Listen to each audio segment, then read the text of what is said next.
right. Good afternoon. Welcome to the July 16th meeting of the City of San Diego Resiliency Advisory Board. I call the meeting to order at 1:00 p.m. I will do a roll call to confirm member attendance. When I call your name, please say present. Chair Lardy I'm present. Vice Chair Meyer is absent. Secretary Garrett. Present. Board Member Gong. Present. Board Member Harris. Present. Board Member Morgan is absent. Board Member Jones. Present. Board Member Clampett is absent. Board Member Harvey. Present. All right, let the record show that there are 6 members present and we have a quorum. If anyone needs to step out for any reason, please just let us know, because we'll need to take a pause from the meeting. And if anyone has any time constraints, if they need to leave at any point, let me know, because then we'll need to conclude the meeting if we go drop below 6. Moving on, the Resiliency Advisory Board acknowledges that we are on the traditional territory of the Kumeyaay, Luiseno, Cupeño, and Kuya tribes. Today, the Kumeyaay people continue to maintain their political sovereignty and cultural traditions as vital members of the San Diego community. We are honored to share this space with them, and we thank them for their stewardship. Before we move on, I want to review the instructions for providing public comment at today's meeting. For those attending in person, if you wish to address the board on an item for today's agenda, please complete and submit a speaker form before the board hears the agenda item. You'll be called at the time the item is heard. You may also address the board on any matter not listed on today's agenda. Please complete and submit a speaker form. However, California's open meeting laws do not permit the board to discuss or take action on any non-agenda matters at today's meeting. The board may add the item to a future meeting agenda or refer the matter to staff or a committee. For those attending remotely, when the item you would like to comment on is introduced, or when it's time for non-agenda public comment, please raise your hand by either tapping the raise your hand button on your computer, tablet, or smartphone, or by dialing *9 on your phone. When it is your turn to speak, click the unmute prompt that will appear on your computer, tablet, or smartphone, or dial *6 on your phone. There will be a 2-minute limit per commenter. Moving on to agenda item number 3. The agenda for today's meeting was distributed via email, published online, and hard copies are available in this room. Would any members like to request modifications to the agenda?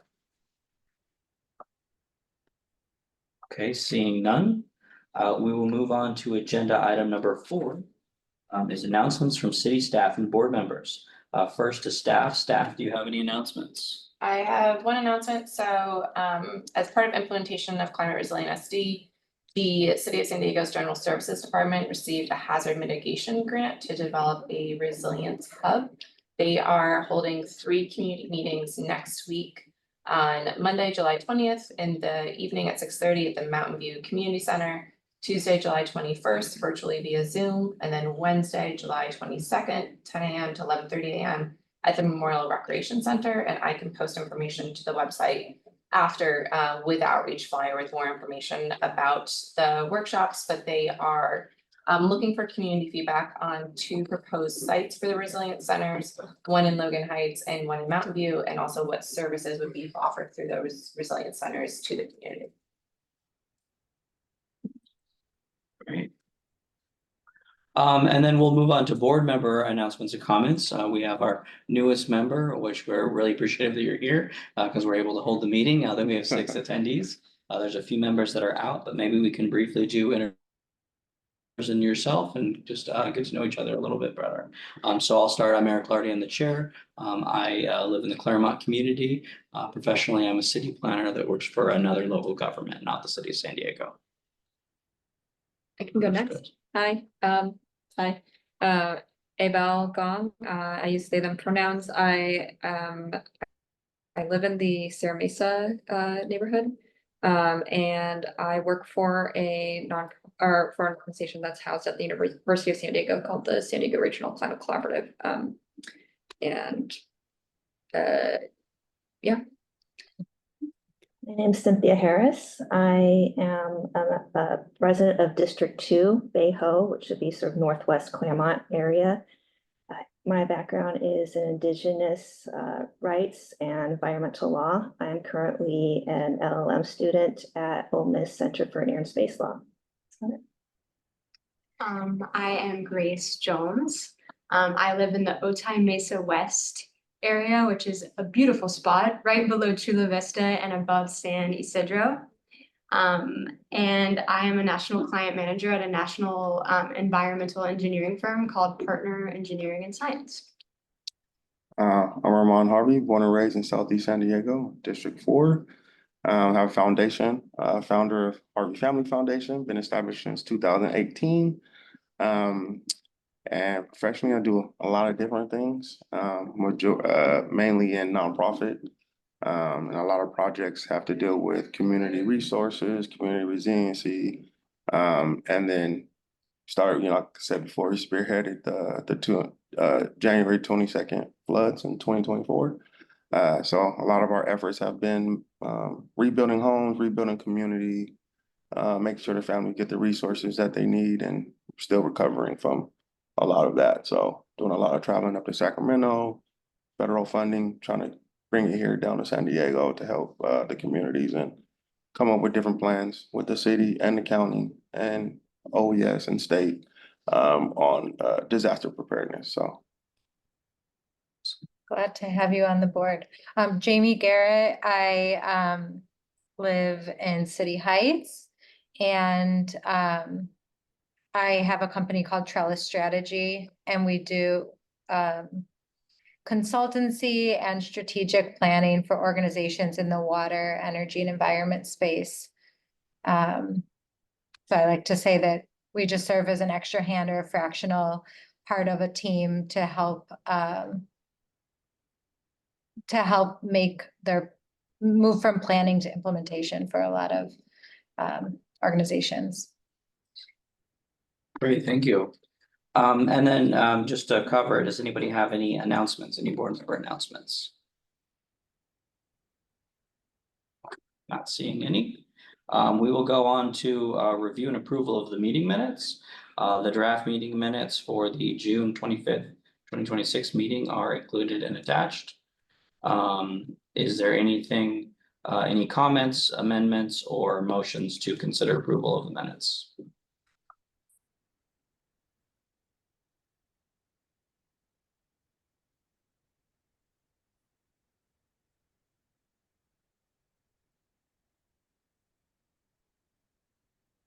I was not here, so I cannot make. So it should be Abel or Jamie, right? Oh yeah, I always hesitate to motion because I'm the secretary, so I'm like, I approve them because I did them, but I motion to approve the minutes from the June 25th meeting. I will second, since I have no other choice. Okay, great. All in favor, please say aye. Okay, we have 4 votes in favor. Any abstentions? Okay, Board Member Harris and Board Member Harvey abstain? Yeah. Okay, so that would pass because this is a non-action item. It would still pass with a vote of 4-2, with the 3 members absent. We have to pass any formal recommendations by a majority of the quorum, so it would take 6 votes. Okay, moving on to non-agenda public comment. Recognizing that there was no one in the room, if anybody would like to do non-agenda public comment that has joined us online, please raise your hand or dial *9.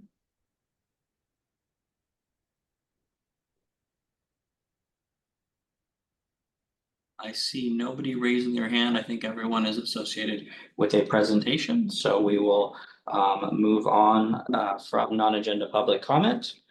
We do not have any unfinished business, so we will move on to our first information item. So the information item, the first one is the big picture, statewide political and regional solutions for stormwater funding, by Karen Cohen, Executive Director of the California Stormwater Quality Association. Board Member Harris, was there anything you wanted to do to introduce this item, or do you want to pass it over to the presenters? Pass over to the presenters to introduce themselves. We're very, very fortunate to have these experts on a critical issue. We're going to have a number of recommendations on stormwater, and it's very important to have the financing and funding to make those recommendations happen. Great. Well, we'll turn it over to the presentation team. Thank you. Thank you very much for having me here. And John's my good buddy. We've been making this presentation in tandem, actually, I think what's the third time this year, which is great. And I'm really glad that you asked us to be here because it's something obviously we care very deeply about and spend our daily lives trying to help. So I can drive, right? I can share my screen and You do the should be able to, presentation. yep. Okay.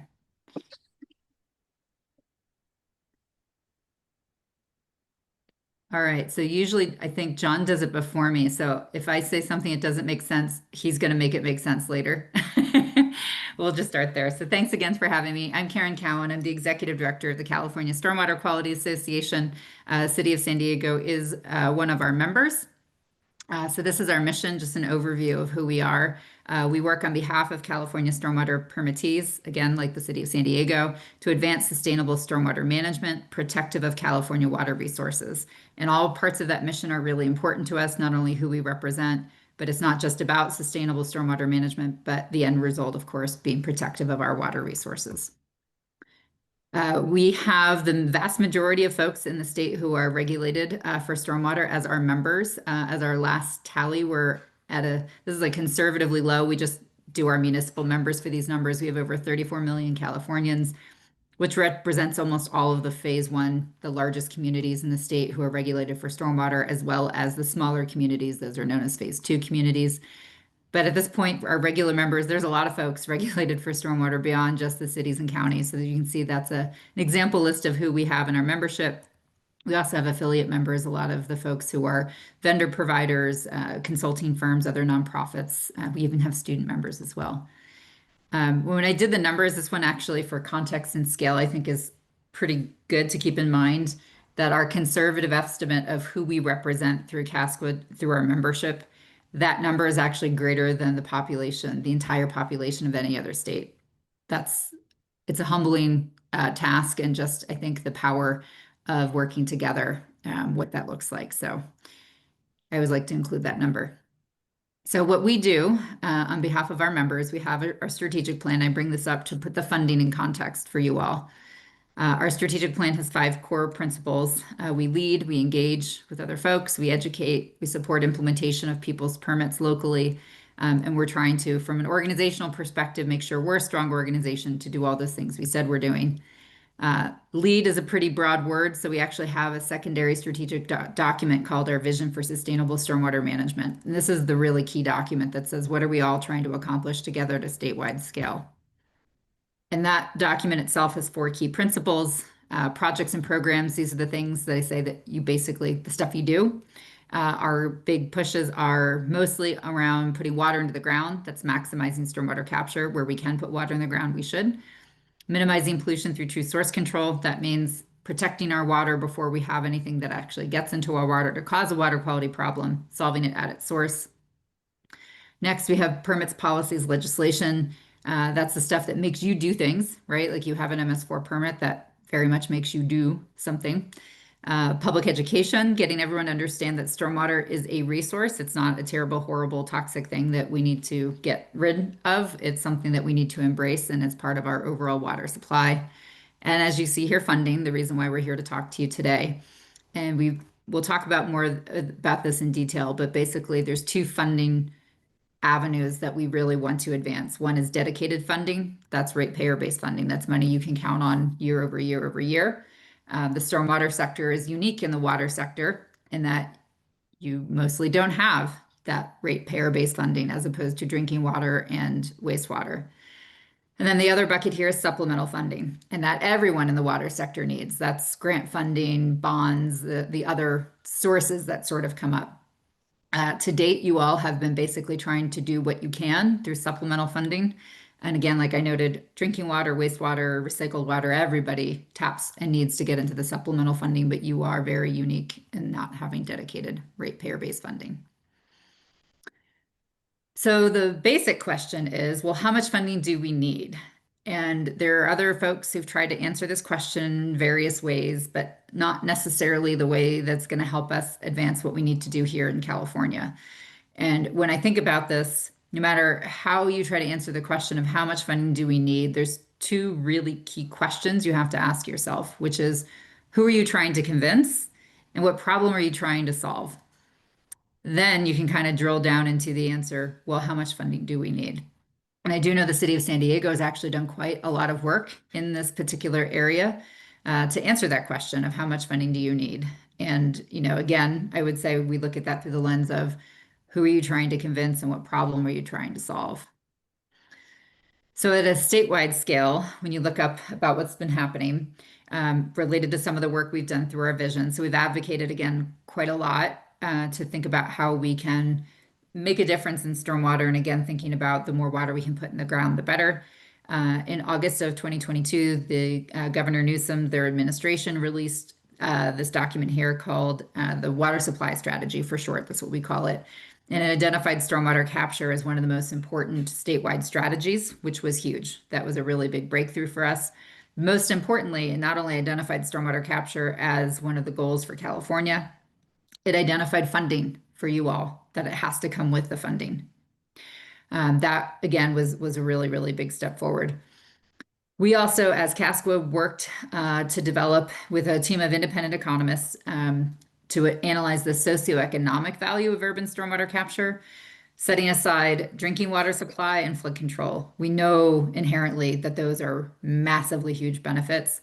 We kind of want to look at the other benefits and kind of put a dollar amount on them. So that way, when you go to put in these projects, there's a reason beyond just, here's what my project will cost, but what is the value to your community? And the great thing we found out of this is the value is really, really, really, really high. So we did this report by looking at case studies all across the state because stormwater capture looks different in every community throughout the state, depending upon what your local hydrology is like. So the good news is every dollar that you invest in stormwater capture, your community returns and benefit within the first year. And that's massively high. In environmental returns on an economic side, usually you're looking at many, many, many longer timeframes, many, many longer years. So that's a really strong indicator that if you have a project, your community is going to benefit so strongly to the point that honestly, depending upon where your community is and what needs they have, you might do it for a water quality perspective or a different need, but the community might not even honestly care because of the massive value they're getting through other things like green spaces, parks, etc. And at the same time, that benefit is huge. You're also having the water quality benefits as well. Another key thing we've done over the last couple of years is created a public education campaign called Rain Ready California. And our tagline is protecting and collecting water for our future. So if I boil down all the things I said that we're trying to accomplish through our vision, this is the communication thing that boils it down in a simplistic way, but a hopefully impactful way for people to understand. And the reason we're doing this is because for a long time, because stormwater is regulated, the words around stormwater have been so negative that it's really hard to get people to understand that the projects are beneficial. The work that you're doing is really impactful. It's really necessary. And importantly, the funding side, right? You want people to understand that this infrastructure that you're going to invest in is a really important thing for their community. So you need really positive messaging and for the community to understand what you're trying to do. So that way, when you ask them to invest in this, they're ready to back you up. I'm a little afraid if I click this link, I think I only shared this presentation, but I know you guys have this one. I strongly encourage you to click the Rain Ready California link. It'll take you to our public education website. So there we go. Okay, next, our statewide landscape on funding availability. Just a tiny little snapshot here. There is the state revolving fund. This is seeded through federal investment, and then basically you take out a very, very low interest loan, and then that money kind of repays itself back into the state revolving fund, ergo the revolving portion of it. Historically, stormwater hasn't really been able to access the SRF or get projects on the intended use plan because you don't have a dedicated ratepayer base. But what we've been able to advocate for is principal forgiveness. It's functionally another word for a grant. And I'm very happy the city of San Diego has actually been one of the communities who's been able to access funding off of the SRF. It's keeping that principal forgiveness is difficult. The first $20 million award, they were going to claw it back and reallocate it to another very good need in the state. And the reason was there wasn't enough demand, and we have righted that misperception, I would say. But there was a City of San Diego project that had $5 million that was going to go away, and we advocated for them to keep it. And we're very happy that we were able to do that a couple years ago for the city. The State Water Board reinvested, so we've had a couple blocks here of principal forgiveness, which is great. So our message is try to get everybody on the intended use plan so you can access that funding, even if it's principal forgiveness, so it's not a loan when that money becomes available. Separately, there was the climate bond that was passed by our legislature and then all of us as voters. And we are very, very excited to have $110 million directly for stormwater. It is a line item specific for stormwater. Up until this particular bond, getting money to do the work that you all do, stormwater was a supplemental benefit. Like 2, 3 things down where it was like an added score to your project. Getting stormwater recognized as a value in and of itself was a huge, huge victory. Now, there are other pots of money like urban greening, et cetera. We have a funding subcommittee that I know folks attend and engage, and we've been working on getting the guidelines developed so that way the money goes where we think it's going to go. But there's a lot of money coming out of Prop 4 right now. That's a great opportunity. So also at the statewide landscape, the cities, like every municipality in the state that's regulated, is going to have to start reporting information about what you're spending under your MS4 permit. That's called the cost reporting policy, and we've developed a cost reporting tool to help all of our members be able to report that information. But that answers the question of what are you spending now to comply with your MS4 permit? But there's all these other questions that you probably have that cost reporting data is not going to answer, which is what else needs to be funded that's outside of the permit requirements? What's your cost of long-term compliance? What is the cost of future requirements? What are the things you want to accomplish, right? There's all sorts of other questions that data won't specifically answer, and knowing what, again, you're answering and what questions are left are really important. So it's a really important thing to get that information of what you're spending, but that's a very different question of kind of what your needs are. And that's what this is about. So we have another project that we are developing right now to get our answer around that question of what are the needs of stormwater in the state of California? And we're very well positioned to work with the State Water Board and of all of our members to answer this question. And again, it's going to be framed around who are we trying to convince and what problem are we trying to solve? And this is essentially it. Right now, you have on your needs side, you have your permit requirements, and we'll just simply round up the rest of everything called expectations. And then you have the resources that you have. Now, if I really kind of made this be representative, this would be tilted way more the other direction. Your expectations and permit requirements far exceed the resources that you have. And our goal is that we could use this needs assessment to help balance this out. So whether you're doing a local fee or funding that we can get in the supplemental pot at the statewide scale or federal scale, we balance that out so your needs and your funding availability balance out. So back to our vision, I talked about dedicated funding and supplemental funding. I want to walk through the dedicated funding lens a little bit more. So a couple years ago, there was a bill, SB 231, from Senator Hertzberg in 2017. It attempted to deal with Prop 218, that is the restriction on you all, the biggest one, right? The barrier to you all to have a fee. And there was a legislative goal here to try to just clarify that Prop 218, there's the word sewer that is exempted from Prop 218. And there was an attempt to say sewer actually means sanitary sewer and storm sewer. The question is whether or not that's actually constitutional. And there was an unfunded mandate case that went through litigation. It was actually the San Diego County claim. And the court weighed two things, and they did not answer this specific question of whether or not SB 231 was constitutional. But what they said basically gives every answer to say it's not. But again, the question for the court was, do the permittees in San Diego County have the ability to raise fees to pay for what the permit requires? And the court basically said no. And their rationale was essentially laying out again all the reasons why SB 231 at the end of the day would not be constitutional. So what it would have allowed you is to go out and just set fees and say, hey, Prop 218 exempts stormwater, right? Again, this case is basically said, here's all the legal arguments that we don't really think that that's actually constitutional. So a couple years ago, there was a constitutional amendment making its way through the legislature. It was ACA 1. We were big advocates for this. It would have changed the threshold for new public infrastructure ergo a lot of the things you're trying to do, from a supermajority vote, that 2/3 vote, down to 55%, which is a threshold used for school bonds. We were a big advocate of that, and we put in our support letter, and we were ready to go. It passed the legislature. However, before it could get to the ballot, they introduced ACA 10, which pulled back that public infrastructure portion of it. So then we were opposed to ACA 10 because we said, hey, we want you to go back to what ACA 1 said. And then Howard Jarvis was saying, no, no, no, actually, we don't want you to go that far either. It was a very interesting sort of opposition. We were saying, go back to ACA 1, and Howard Jarvis said, no, thank you. So that one did actually pass the legislature. It went out for a vote. It did not pass.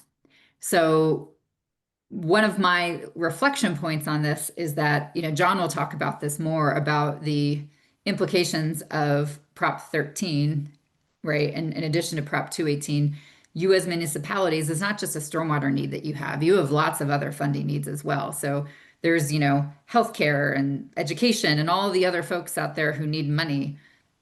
They were ready to go when Prop 10 was coming through the system. Stormwater was not. So that's going to lead me into one of my other messages here, which is you got to be ready to go out with your fee. But at a larger scale, some of our other things when we're looking at dedicated ratepayer funding, obviously you have an affordability question, right? We all know in California, we all live here. That makes it a little difficult at any level to try to get additional funding in for our stormwater programs.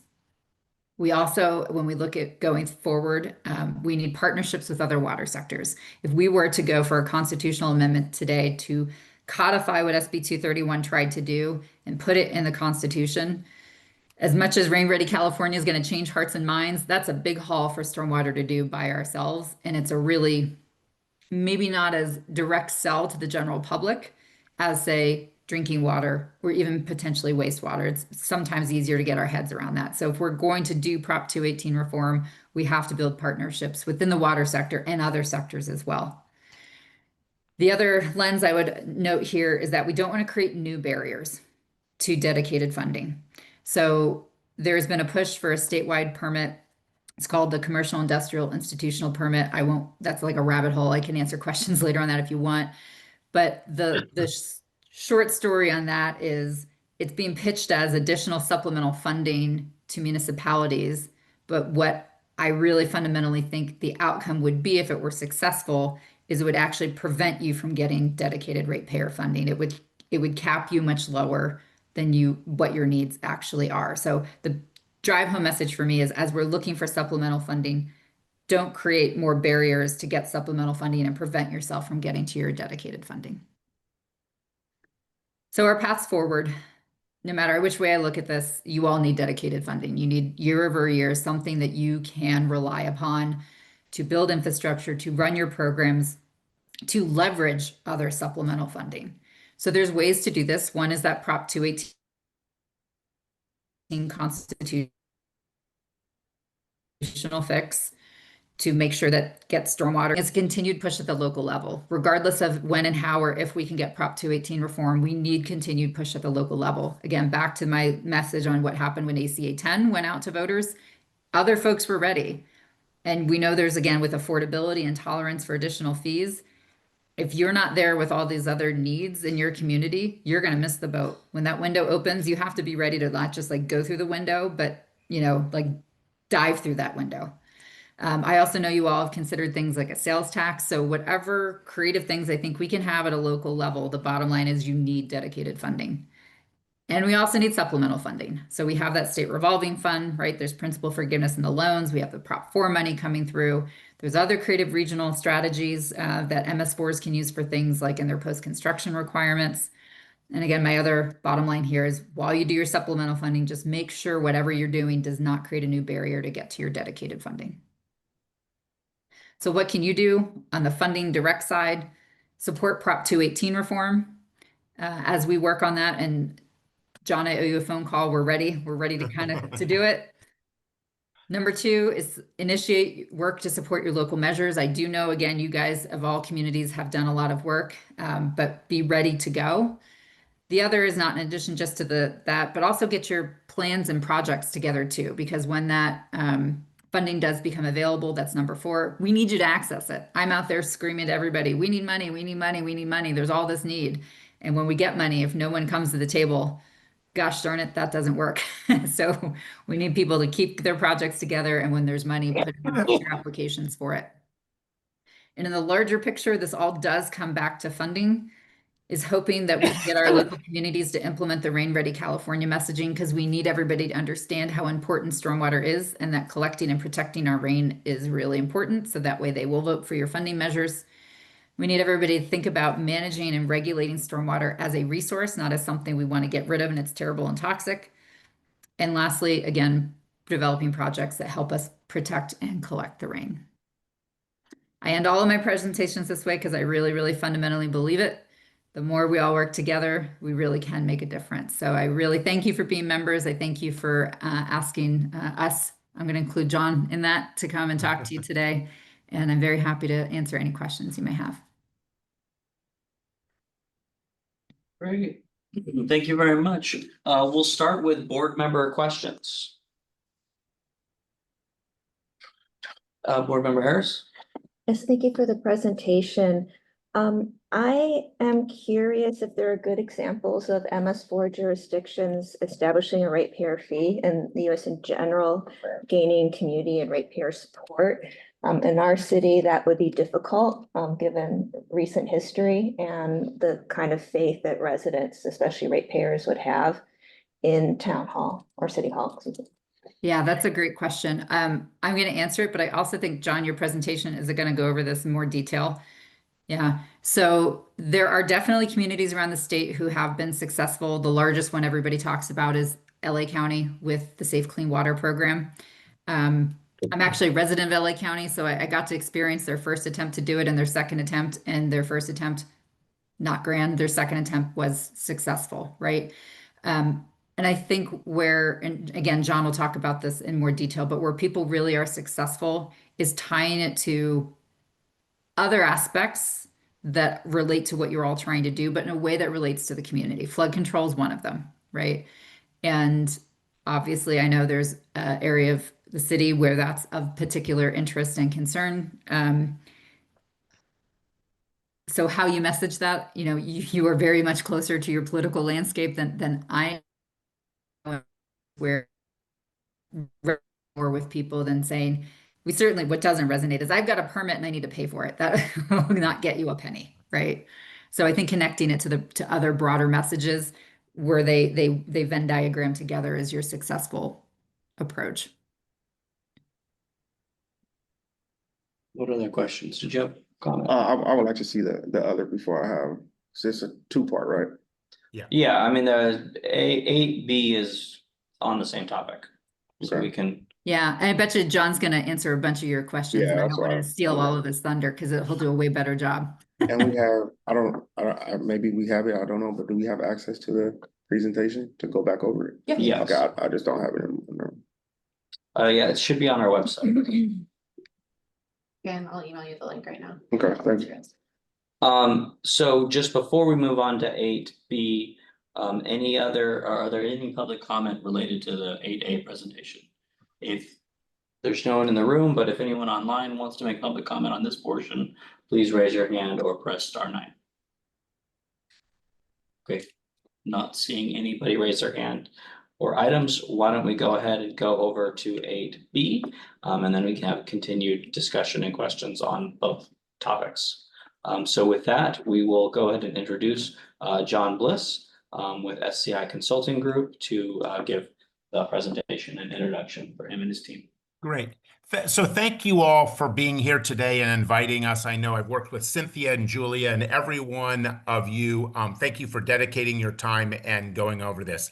And we're lucky to have Karen Cowan give her introduction, her presentation, and then I give mine. As Karen said, we work together and we do this a lot. We're both kind of evangelists, and you'll see our style and focus is different. And I think at the end, you'll have questions for me and questions for Karen. So it's kind of a two-parter here. And I have a PowerPoint, which I will open in just a second. But just to give you some context, Karen we're lucky to have her today. She runs the most important kind of storm drainage, stormwater association in the state. So she deals with the private sector, nonprofits, and cities and counties. And she looks big picture, long term. She's trying to change the state constitution to make it easier to fund storm drainage. And so she's big picture. When you talk to me, I'm a private consultant. I'm also a crazy evangelist and a crazy Californian and want the best for our state. But my company and my role is a very small part of it, and it is dedicated funding in a particular way. So we're going to take that through that lens as I go forward, and you understand that I'll be saying, this is what cities and counties are doing. This is what works in the short term, whereas Karen is a broader visionary, really looking long term. So let me jump in, and you can probably tell already, I talk fast. I'm going to give you guys lots of content. Where is my PowerPoint on this? Let me make sure it's up. I should be able to see it. Hold on 1 second. There it is. Can you all see my screen? Can you see the graphics? Yeah. Yes. Okay, so I'm gonna dive right in. I'm actually on the second page here, and I apologize, probably all of you know this, but if you can see the picture on the right that has the underground systems and the two pipes there. Under every street in the United States, in California, in urbanized area, we have 3 or 4 main utilities, and they're like the circulatory system. So there's usually a natural gas pipe. There might be undergrounded electricity. There's definitely drinking water. And then there's 2 other big pipes, and the 2 big pipes are the sewer pipe and the stormwater pipe. So most streets in San Diego have those 2 parallel pipes. The sewer pipe is, to state the obvious, that showers and sinks and toilets, and it goes right to a sewer treatment plant.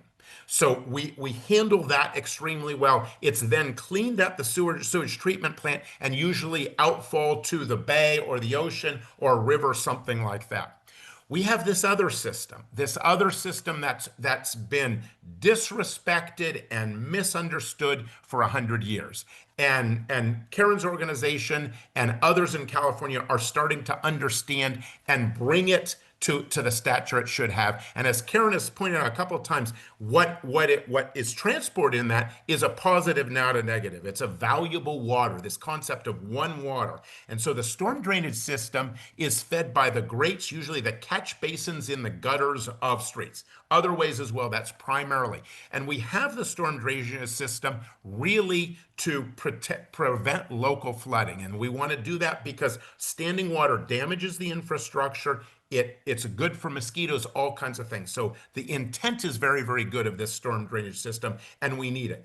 In the city of San Diego, you have some hot spots of very significant flooding. And to a fault in our industry, unfortunately, we kind of compartmentalize flood control and storm drainage or storm water. They're really a continuum and they work together effectively. So the areas in San Diego, and I'm just speculating, probably there's some some levees, some rivers, some areas that overtop because we're not managing the water well on the big scale. But probably in combination to that, the storm drainage system is either undersized or not working as efficiently. So storm drainage inherently is about flood control and protecting our local environment.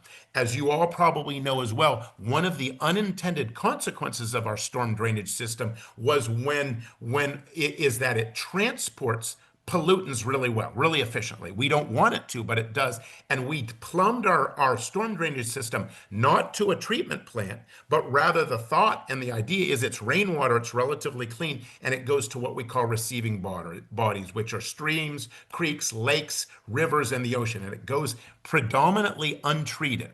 And so what we started realizing in the 60s, 70s, and 80s is that it was transporting. If someone wanted to fertilize their lawn and they put on too much fertilizer, that rainwater would transport that extra fertilizer into the storm drainage system, and it would end up in a creek and perhaps do damage there. And that's the part of storm drainage we often refer to as water quality. So storm drainage systems are great. They transport our most valuable resource. We do it for flood control, local flood control, and this unintended consequence is involved in water quality. Just wanted to throw that out there, make sure everyone is comfortable with this. You're going to see on the left the graphic. That's the type of thing we use when we try to get people to vote yes. So I'm going to put on my political consultant hat now and kind of walk you through the challenges and what many cities and counties are doing in California to address this funding issue. So think of this almost like I'm going to tell you how to get it done. We keep it real. Stormwater management is significantly underfunded. That's true almost everywhere. The permit requirements, and Karen mentioned the permits, that's the requirements. That's what the state is saying. You need to keep your stormwater clean, and you need to monitor and test and do all kinds of stuff. Those are the permit requirements.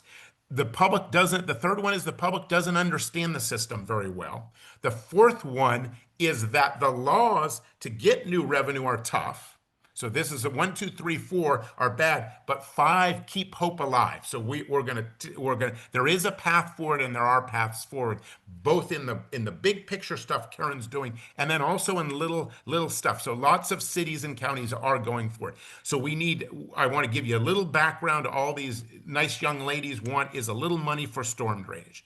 So we're a funny state. California is a funny state because we've put in law relatively tough laws for local municipalities to raise dedicated revenue. And this really happened in the 70s and 80s. Our 80s and 90s, we went through a tax revolt here in California and made it hard for ourselves. And so this is the challenges for stormwater funding are related to that.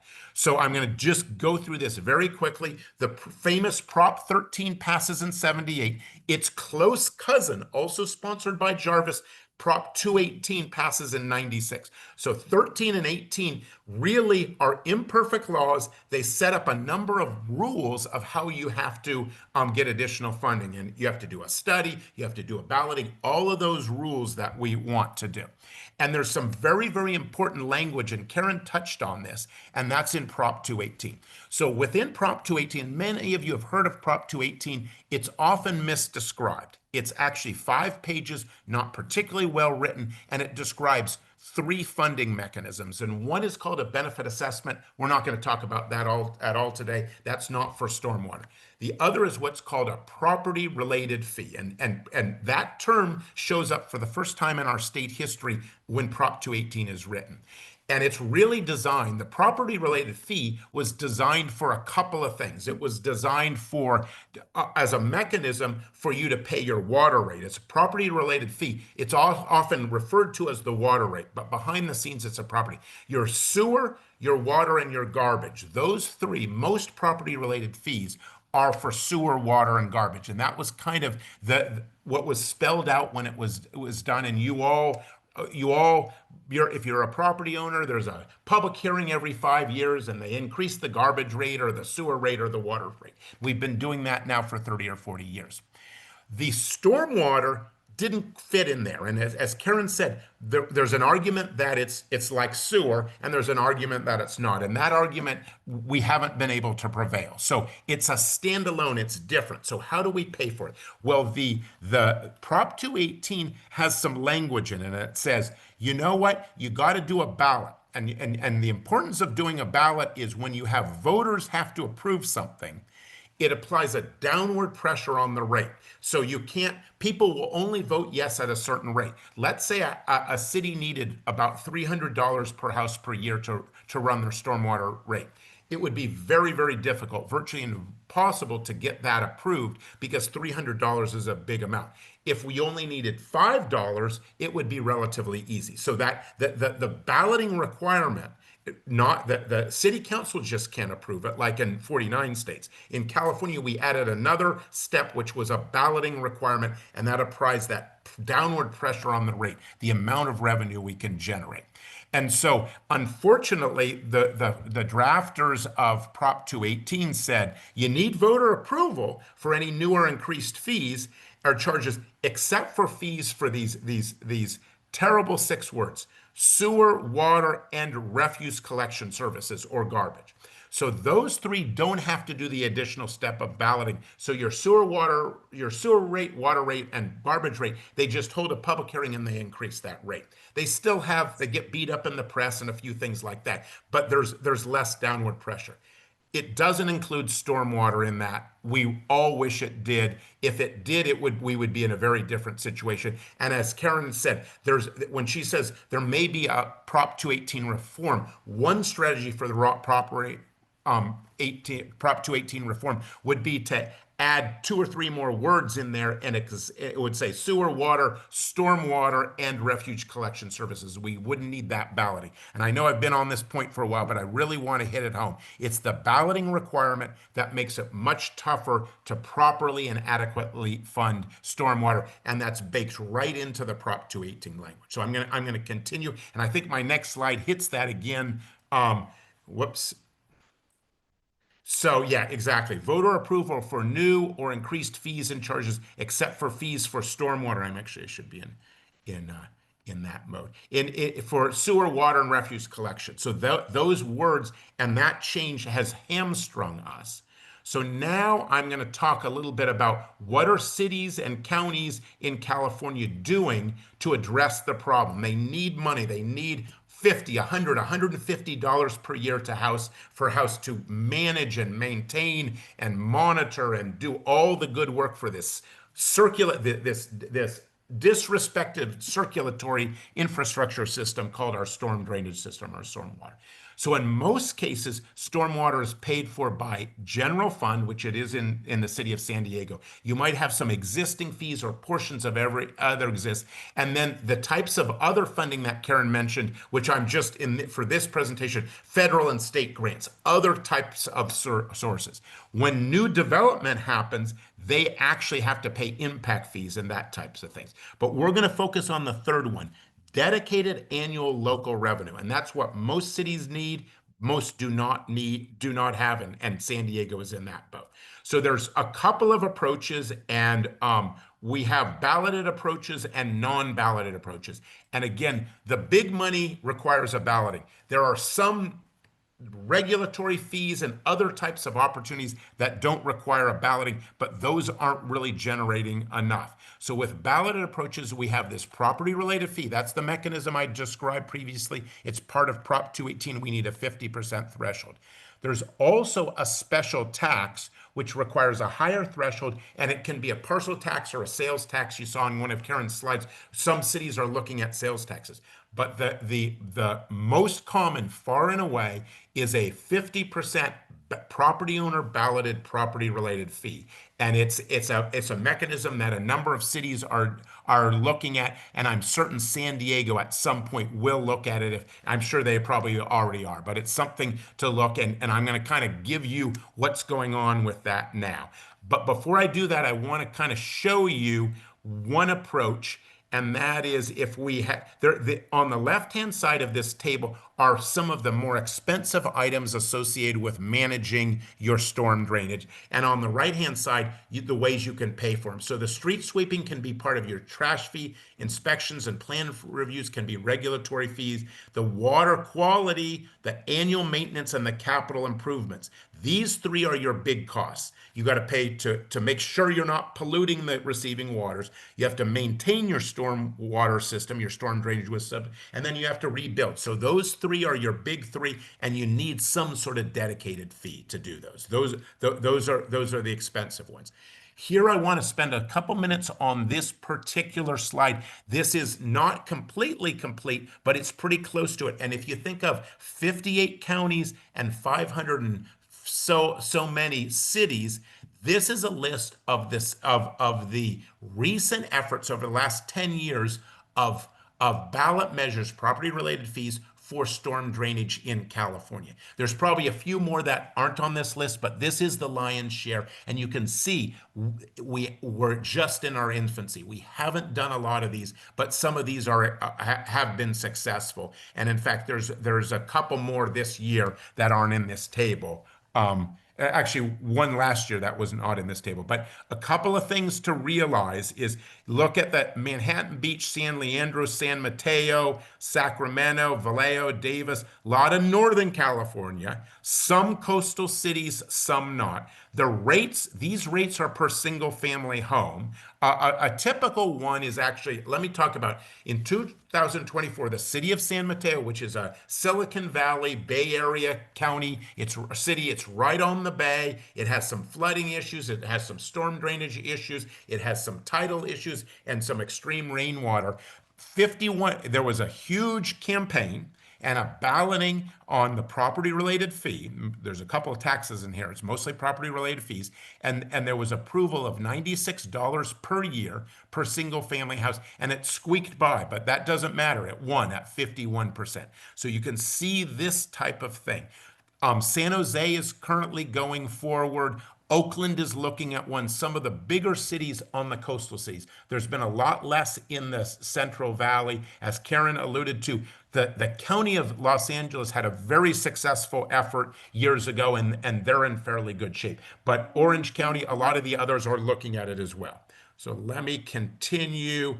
I'm not going to go through this. This is really kind of the list of steps. We don't really need to focus on this, and this will be available to you. This is just the steps that are needed to do a property-related fee, and it's basically you do a study, you design a ballot, you do a campaign, and you send it out, and you need 50% of the ballots returned with a positive vote versus a negative vote. This is a typical survey that's often done ahead of time. This is actually for the city of San Mateo, where you're asked questions. This measure would pay for dredging of the Marina Lagoon. That was popular in this. This measure will be the critical first step in combating the effects of climate change, and a number of different messages were tested to see what is appealing. In this case, I'm not going to spend too much time on this. There was a survey that showed it would win. And these are some of actually, let me spend a second on this. This is sorted by popularity, the testing of the different messages. And the second one was recharge the groundwater basins for use during drought. Third one, aging infrastructure must be properly maintained. Sanitary sewer, so lots of maintenance towards the top. Flood protection is in kind of the middle of the pack. But as you get down lower, coordinate creek cleanups, presentations, education, green infrastructure. Some of the ones that are a little softer were not as well supported. And so storm drainage and stormwater is something that we need to continue to message, and people put value on it from an environmental standpoint as well as just the flood. Maintaining your infrastructure is appealing. Those were some of the very top ones in this survey. Again, I'm gonna skip by this. This is just so you guys can get your arms around this. A Prop 218 balloting is actually handled by the agency itself. It would be handled by the city, not the register of voters. It's a mailed ballot per the rules of Prop 218. This gives you an example on the right-hand side. You can see the envelope, the return envelope, the yes/no ballot, and then there's typically a notice that gives some additional information on what's going on. That's kind of a typical thing. Thank you for attending. I'm going to stop there and answer any questions. I think for the sake of this particular meeting, I just wanted to give you an overview and give you, so you could get your arms around a little bit the process. My firm is involved in 4 or 5 of these, mostly Northern California cities. Actually, I think Glendale, we've got 2 or 3 in Southern California right now. So there is a conservative path forward to get these approved and bring in that much needed funding. While in parallel, we have efforts to reform Prop 218 and bring more federal and state big money. So with that, I will stop talking, and both Karen and I would love to hear some questions and enlighten you any way we can. Right. Board member questions? Just a couple of thoughts or I guess questions. Do you believe in San Diego that like, how does the military population, do you feel like affect people's perception on importance of this infrastructure. There's so many people that are kind of like come and go. And also, do you feel like departments of like, or organizations focused on tourism, economic development, like just getting people to move here and stay here are interested in this as partners? Yeah. Great question. Let me, and I'll start with the military. I actually have a cousin who's been in it. He's a colonel in the Marine Corps, so he and his family have moved in a number of times. This is a little technical. So first of all, I would say that military people are as we never have measured any, and we look at these things, any real strong tendency to be less supportive or more supportive. And so I think the military population, they're relatively young, family oriented, and they tend to be supportive of environmental things. Also, most of the military are renting houses or on base housing, and so they're actually not property owners. If you rent a house with a property, it goes to the landlord, the property owner. So the transient population will not have much of effect on it. The second part of your question is there's no question San Diegoites, in fact, many people choose to live in San Diego for the quality of life, the views, the water, the temperature, the climate. And so I would say, compared to lots of places, that they're going to be more supportive of the environmental aspect of this. And the common messaging is kind of like, we need additional investment in our stormwater system in order to prevent local flooding, protect our and rebuild our aging infrastructure for future generations, and do that consistent with good environmental practices to protect our creeks, streams, and the bay. Something like that. That would be, and I'm just shooting from the hip, something like that. And we haven't done a survey in San Diego, but my guess, my shoot from the hip guess is that it would be well received in San Diego. You have the type of population, the area that would be supportive of that. Historically, San Diego is thought of as a more conservative town, and there's parts, in some ways it still is, but I think there's been a big change in what were traditionally more conservative voters, more conservative Americans. They are embracing environmental issues as long as the money's well spent, it's local. There's things they want that are conservative, but the environmental issues are well embraced. So that was a long-winded answer, but my guess is and particularly the flood control aspect of it that you could do. My guess is that with the right messaging and at the right rate, you could be successful in San Diego. So, John, with the risk of going outside my direct lane. Oh, I do that all the time. Yeah, this is where John's here to correct me if I'm wrong. So there's functionally two different approaches, right? There's the property related fee, but there is the tax route. The tax route does get you to the supermajority, and that is what LA County went for. And I think that as you weigh which one is better, you're trying to figure out what is the willingness to pay and what's the viability of those two options, all factors considered, right? Let me jump on that a little bit because it's a really good point, and we'll get a little wonky political sciencey here.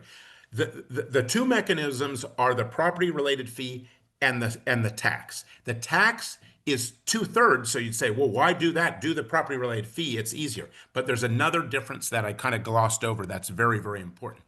The tax is the respondents, the voters are registered voters, not property owners. So if you're a renter, you get to vote on a tax. Now, and renters tend to be more supportive of environmental issues, and they perceive, I would argue wrongly, but they perceive that they don't have to pay the tax because the renter doesn't get the property tax. It goes to the landlord. Again, we're getting really wonky here, but it's an important subtlety, and I'm glad you brought it up, Karen. So that's why when we go into a project, we don't say, oh, this is a property related fee. The survey will answer that. And I'll give you an example. The city of Santa Cruz and Santa Monica is actually kind of similar to this, but Santa Cruz, California, is a city that has a tax for storm drainage. And the reason they have it is it's a university town. And so the students were very, very supportive, and they're dominated by students. So the students were voting yes, and it made sense in that case. The value of the registered voter students got them over that 2/3 better than the landlords in that particular case. And so it's a subtlety, but it's important to understand that as well. And in San Diego, there would be an analysis, and the military vote at a high level, and they're mostly renters. And if they were supportive, if that group was supportive, and there's lots of universities in the city of San Diego, it is true that you'd want to do that analysis. There is a chance that a tax would be more viable than a property-based, property-related fee. So let's go to continue to board member comment, and then once everyone's had questions, and then once everyone's had a chance to ask a couple questions, we'll make sure there's any public comment addressed. So I don't know which one of you have your hand up first. I'll take it because it's along the same line of discussion we just have. So when you're talking about the messages, the benefits of stormwater system that resonate the most with voters, do you have that broken down by region, south, north, coastal, inland, et cetera? If I can speak hypothetically, when our firm does a survey, we actually a survey, we key it to the actual property. So you would know, and in the city of San Diego, you would get there will be a difference because the people closer to the coast, their behaviors, their preferences would be different. And you could even have different messages in different areas of the city. Sorry, I'm talking about jurisdictions as a whole. So, jurisdictions, Northern California, jurisdictions, Southern California, coastal, inland. Sorry for not. Oh, yes, definitely. There are geographic differences, and there are even micro geographic differences. I'll give you an example. In the Bay Area, there's a city called Alameda, which is a very flat island in the Bay, and we did tons of messaging on sea level rise. You go across the channel to Oakland and no one cares about sea level rise. So there's those type of micro, but yeah, probably there are differences that probably wouldn't surprise you in terms of values and preferences based on the Central Valley, the coastal areas, Northern California versus Southern California. We are seeing bigger differences between inland and coastal then, and I'm old, I'm 62. It used to be all politics were Northern California versus Southern California. We don't see that anymore. It's coastal California versus Central Valley California. That's where you get the more marked differences in preferences for things like this.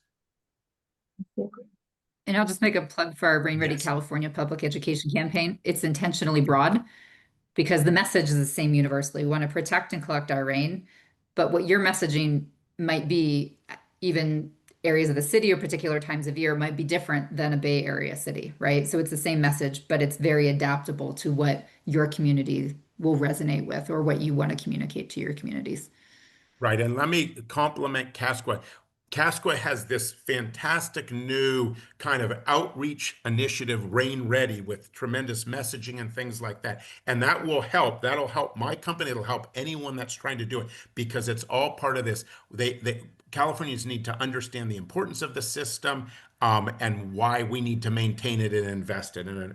And Karen and her crew looked at a lot of different approaches and selected Rain Ready, which I think is great because it talks about the rain as the resource. It has a flood aspect to it. It touches on all the things we need to educate people on. Yeah, you don't want to use necessarily stormwater capture with the public. We learned that like sounds Yeah. scary. Like Yeah. the word capture in stormwater. Like what are you doing? I don't like that. Okay, thank you. We'll go ahead and go to board member Harvey. Are you guys familiar with HUD and CDBG? Can you hear me? What Yes. give me a little more information. Okay. Housing and Urban So- Development, CDBG is a bar in New York. I don't think those are related. Yeah. Okay, so long story short, 2024, we had a flood here. So I just want to say I know all about stormwater capture. We've done our surveys within 3 different districts within here in San Diego. We done been through the benefits of stormwater capture with irrigation of park and recs, clearing out creeks. We do creek cleanup. So I'm all for stormwater capture and the benefits it have in the community. We always, like to tell our community, like we want to turn the rainwater problem into a community asset, right? So I'm completely on board and understand what it is you guys are looking to do. My question is, I guess maybe for Karen of like, how do you guys, is there a plan to prioritize historically underserved communities when it comes to flooding and the infrastructure? As you know, majority of floods happen due to poor infrastructure, not, the lack of funding of these different type of infrastructures. And a lot of a lot of communities that are more affluent get those plans and those proper resources. Is there some sort of plan or policy to make sure that those that are historically underserved get the attention that they deserve, instead of communities being totally wiped out like in 2024? I love your question, and there's a lot of layers of my answer, and I hope I remember them Okay. all as you were asking. The short answer, yes, absolutely. This is my very short answer. The longer answer, our socioeconomic value of urban stormwater capture, the report that title flows off the tongue. Yeah. We come up with a snappier phrase. One of the things that we looked at was project placement.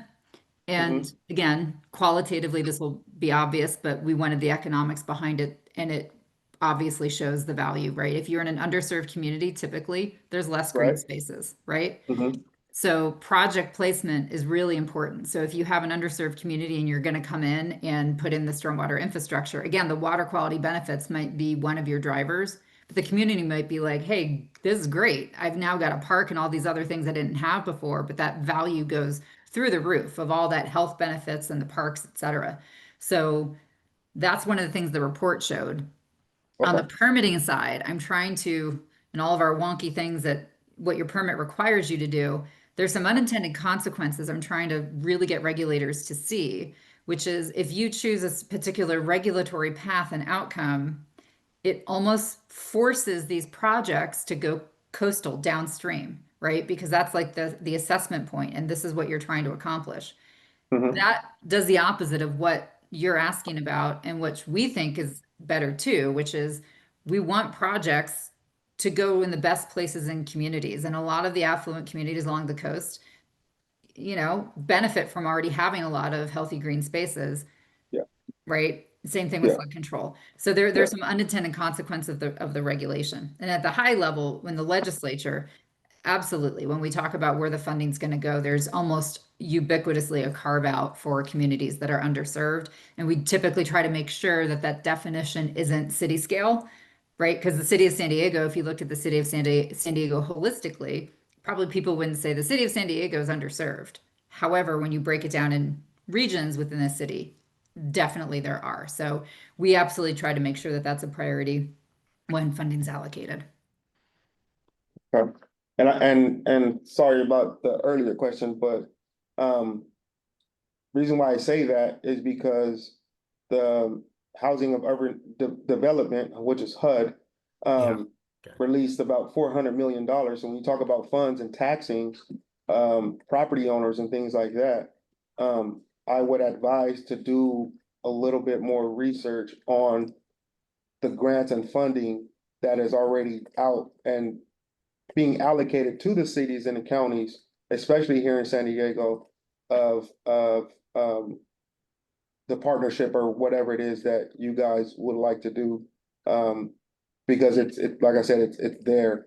And I guess you guys haven't heard of those types of things, but maybe that's for a different meeting or anything, but Yeah, just, yeah, I got confused because I know of a bar called CBD. I think it's called, but HUD, yeah, I'm familiar with it, and you're exactly right. And as a civil engineer, as we look at our history, we have a horrific history in terms of underinvestment in infrastructure in underserved communities. That's in many layered and has affected many things. And the way we make our decisions on our infrastructure has to change, and we have to be more equitable in how we deal with different communities.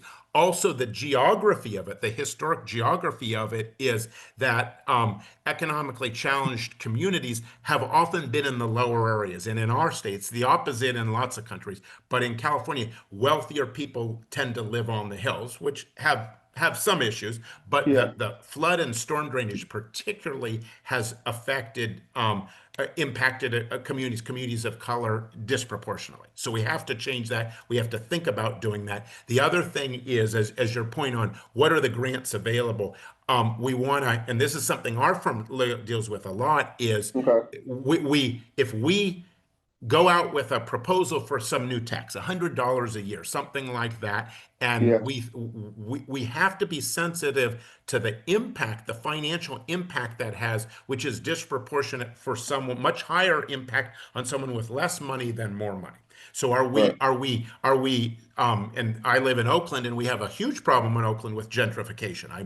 You yeah, probably do in San Diego, but it's huge. And our community has changed radically because of affordability issue. And it's affected communities of color much more than white communities. And so right. all of these things are important. There's no perfect answer. We know we need more investment in infrastructure. We have to share that. But how do we do it in a way? It's almost like we need to judge the ability to pay. We need to make that more equitable. And then we need to invest in infrastructure in communities that have not. So completely on board with your issue. It's an issue that our firm and myself personally deals with a lot, and we've got to do better. Thank you. Okay. Any other board member comments from questions? Okay, go ahead. Another thought regarding San Diego, lately, you're probably aware, so this is more about the water quality, polluting our waterways versus the flooding issue. But you know, we can't swim in a lot of our Yeah. beaches because of, I've heard it's coming from like the Tijuana River. So I wonder if there's a lot of sentiment in San Diego specifically around like, well, we can do all we can, but but there's a lot that we can't control because that's not our jurisdiction, but it's still impacting us. So I don't know, that was just a thought I was having. I wonder if you had any thoughts Yeah, about, I'll there's jump only in so much we can do. yeah, I would say that from my kind of limited perspective of helping individual cities, if on my list, there's a number of beach cities. And so if it's a beach city, people are more, and the simpleton way I think is, are people going to vote yes or not? Beach cities have had success in these type of things because, and there's always that list of the most polluted beaches in California and that kind of thing. Most of that pollution, unfortunately, is coming from either sewer or storm drainage outfalls. And so we have to do better. And so the fact that San Diego has a beach culture and history, and it's a big part of your city, people, I think, are more willing to invest. The issue that I'm very familiar with, which I think all Californians are, is the Tijuana River. That's probably way above my pay scale, but there is a solution. And Mexicans are interested in environment. If you do a survey in Mexico versus the United States, the Mexican citizen is more interested in environment than we are, but the government is got more challenges than our government. So there's probably a big picture solution to that. Don't give up hope. We want to get all our water as clean as possible and then work with our neighbors to the south to make sure they're doing the same thing. So I want to address bacteria. That's one of the biggest things that we actually work on at a statewide scale. So in some ways, I am going to set Tijuana aside because Tijuana is a whole different thing. But I guess what I would say is Tijuana also represents actual, so trying to figure out how you rate bacteria and what risk is. That's a big space we're trying to figure out. And Tijuana, the untreated waste, that is human waste, that is the riskiest source, right? And then, so for now, I'm just going to kind of set the Tijuana portion aside. But for the rest of, I'd say, coastal San Diego, bacteria is different, right? If you take a metal, it's a discrete thing. You can measure exactly how much it is and how much is, in your water. Bacteria, we're trying to get a representative indicator to figure out the chance of a risk of what might be there to make you get sick. It's way more complicated, and the science on this is evolving a lot more since when the initial work was done. But the big giant picture is we want to make sure that your limited dollars are solving actual problems at the actual source. And bacteria is a lot more complicated, and there might be a lot of imbalance between what looks like violations on paper as opposed to what is the actual risk to your communities. And we're really trying to sort that out because that has a big impact of how you guys, spend your money and solving like real problems at the real source. And the other note I wanted to talk about was true source control. Like infrastructure is not your only way to protect your waters and where your money needs to go, right? Your fee is not just about building things. because I don't think you're going to build your way out of bacteria problems, right? You're going to have to figure out why you have it. Is it a I think you're breaking up a little bit. So, storm drain? Sorry, a leaking sewer pipe somewhere, right? About that. My internet connection just went unstable. My bottom line is bacteria is complicated. We're working on it. Your water quality is actually significantly better, but you have a regulatory problem. We're trying to help you solve it and make sure that if you have real risk, we fix that real risk. I think that's my bottom line. okay, thank you. We'll go ahead and open it up for public comment and then we can have additional board member comments. Public, if you have any public comment, please raise your hand or press star 9 on your phone. Okay, seeing no public comment, we'll go ahead and move into any closing board member comments or questions. I'll start. I think it's a very interesting presentation on a number of facets. I think one of the challenges, as another board member alluded to in the introduction, is I think our challenge is with our jurisdiction, the current track record and items are just not that great. I mean, news articles this week about a prior proposition that the funding wasn't used for its source. There's been several propositions that have not passed recently related to things. And then frankly, I think it's confusing as somebody who tries to follow all the propositions that are either doing signatures or other things, sort of what's being signatured, what's getting on the ballot, what's not, who's sponsoring it, if it's Sandag, if it's the county, if it's the city. So some of this gets into probably potentially recommendations, but it's not a clear picture for somebody who follows it. So somebody who doesn't follow it as closely, how are they supposed to know what's going on and what's passed? That said, I think stormwater infrastructure is something that's very important. And funding that, whatever sources, is very important. So those are kind of my comments. Any other comments or additional questions related to that? Well, this is a question for city staff. I don't know if you have the information, but as far as you're aware, Julie, is the city's lobbyist or consultant up in Sacramento working on any of the issues that our presenters brought up? I do not know. I can check with stormwater on that. Thank you. And to the extent. But can you repeat that? Sorry about that. As well, the city has consultant in Sacramento to advocate on behalf of the city's priorities. So I'm curious if any of the issues on the state level the presenters brought up are issues that the city has taken a position on. So I do know of a lot of stuff that stormwater is doing that came down from state, which is why San Diego was one of the cities picked to get about $6 million in infrastructure of that $400 million.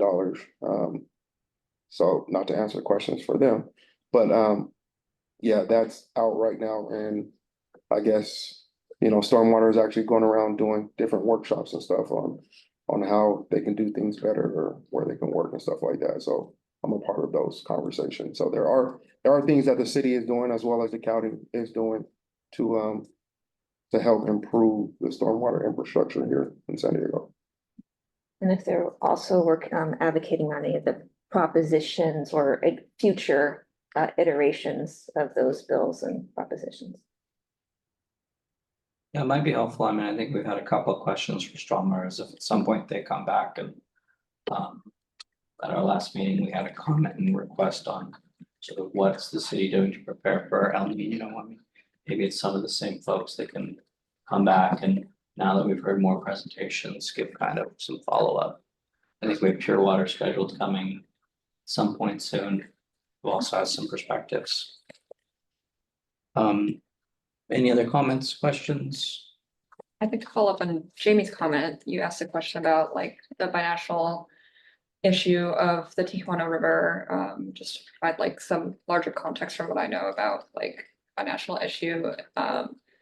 San Diego Foundation has a program, the Binational Resilience Initiative, and this past grant cycle, they opened up a new pillar of funding called Watershed Resilience, and that focuses specifically on the Tijuana Rivershed rather than their historically they were doing like more coastal resilience work, but still within the like mouth of the river and things like that. So there is some form of international collaboration and funding for that collaboration happening in our region right When did that get funded?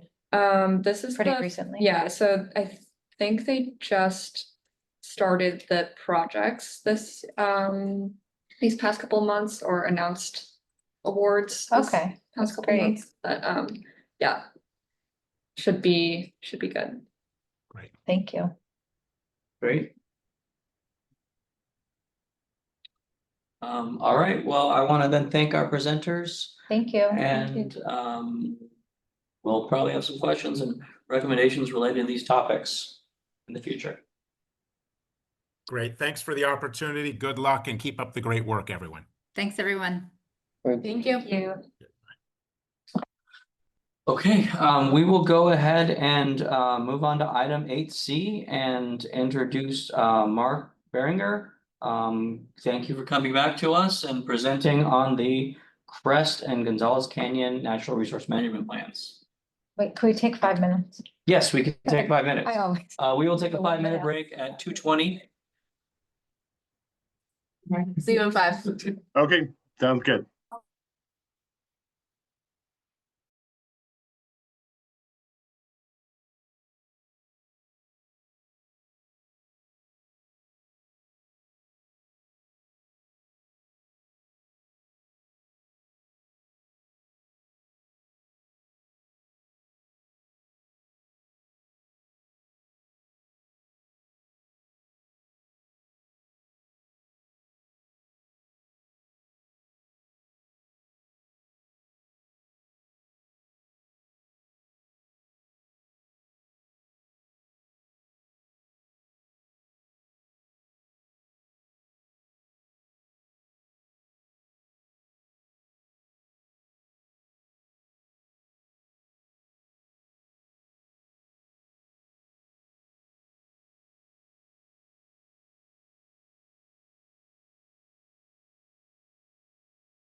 So you have to wait till 2:25. Sorry. I'm a rule follower. In case anyone stepped away.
Slow screen watching clock.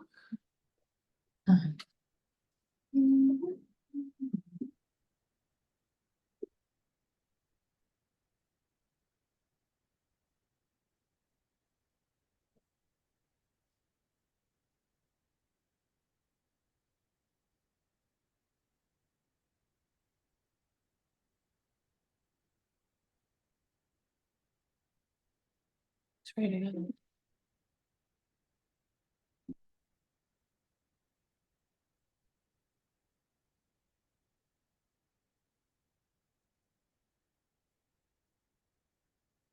All right, we will go ahead and call the meeting back to order, 25.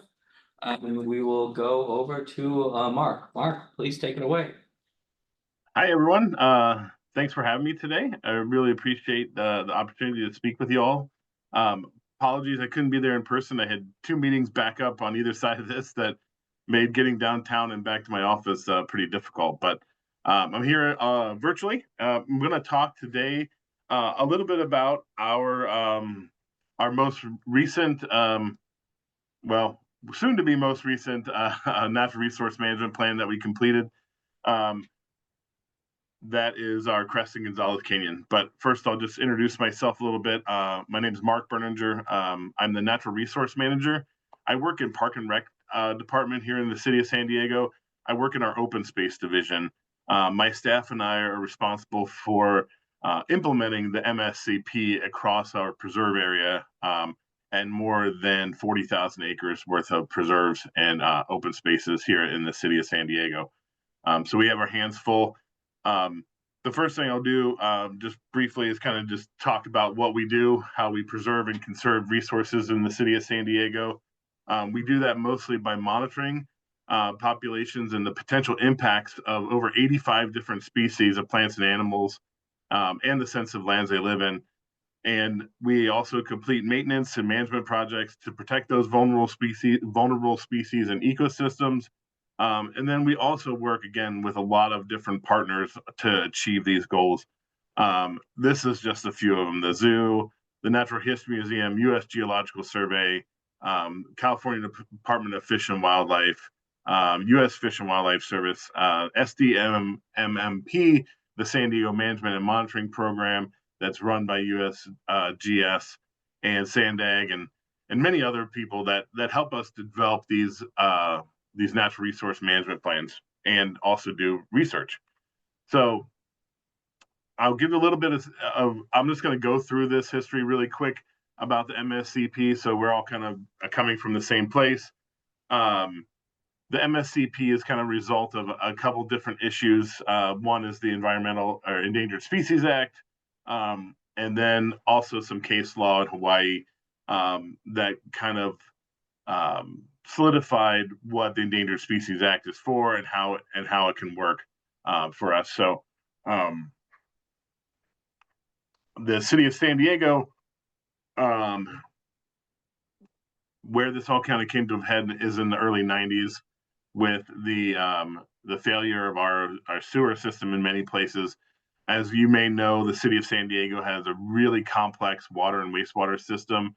And therefore a lot of these water and wastewater pipes are directed into our canyons, and the canyons are some of the best remaining habitat.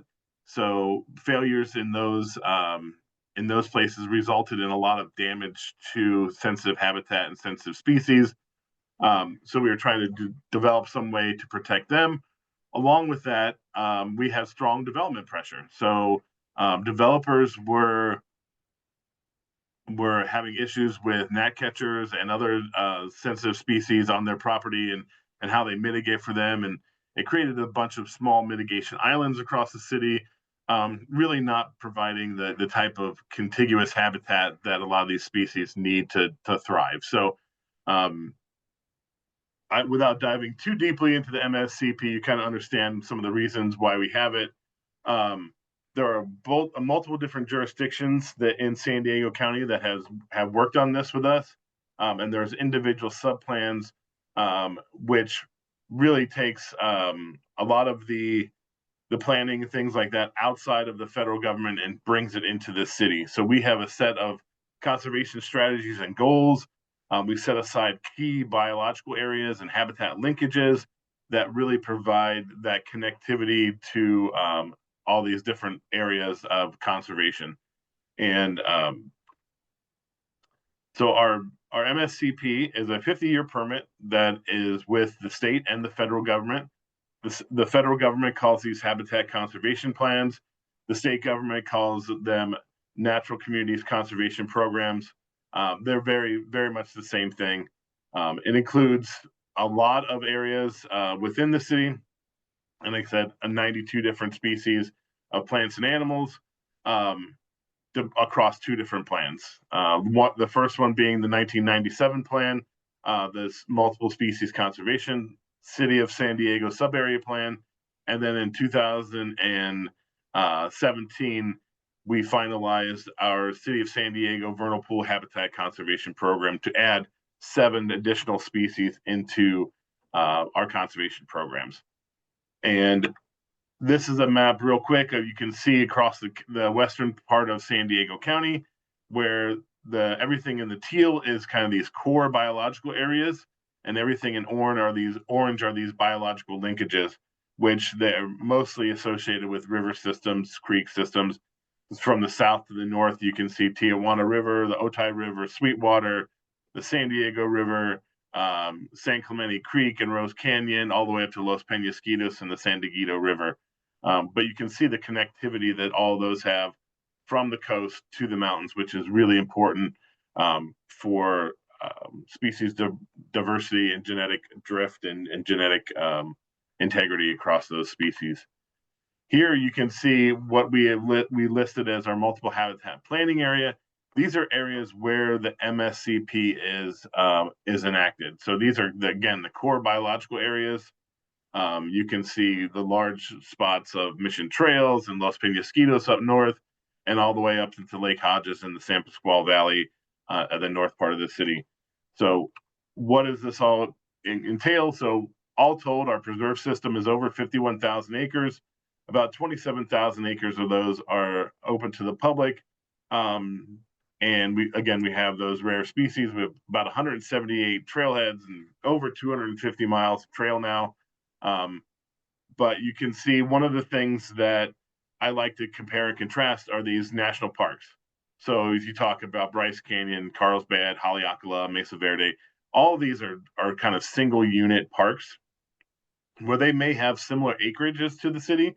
But if we go back a couple slides, you can see what they don't. We have many, many different units. We have urban canyons, we have Otay River, Mission Trails, Los Penasquitos, our shoreline and Mission Bay divisions. You can see that the wild and urban interface has greatly expanded here in the city. So we have a lot of different things, threats, opportunities, and history and community plans to deal with. So and one of the ways that we conserve our resources is by developing natural resource management plans. And the natural resource management plans really are our roadmap for the on-site land managers to understand what the historical significance of that area, any additional, like we talk about the applicable city plans or jurisdiction from different agencies like a coastal commission or a joint powers authority. So some of our areas, like in Otay, we manage jointly with the county and the city of Chula Vista. But it really, what we want these plans to become are really working documents that we can look at and understand, and have people that are park rangers, our resource management staff, really understand what the resources are and how we're going to manage with those resources. So to talk about Crest and Gonzales Canyon specifically, I'll go to the next slide and we can see Crest Canyon is actually a pretty small canyon all the way on the left-hand side of the screen. I don't know if you can see my cursor on your screen or not. This is Crest Canyon right here. It's on the west side of the Interstate 5, just south of the Del Mar fairgrounds there. And what we had when I first started here at Parks and Rec, we had some small amount of funding to create a natural resource management plan for Crest Canyon. And we started along that path. And in doing so, we have to do vegetation surveys, bird surveys, reptile surveys, you name it. We need to know what our baseline habitat and baseline occupancy is for these areas. So in doing so, we enlisted the help of the Natural History Museum and their amazing botanist and biologist to help us kind of understand the biological diversity of these areas. And what we found was that Crest Canyon and Gonzales Canyon really are about the same. And so a lot of the resources are very, very similar. That, of course, the geographic area is very, very similar.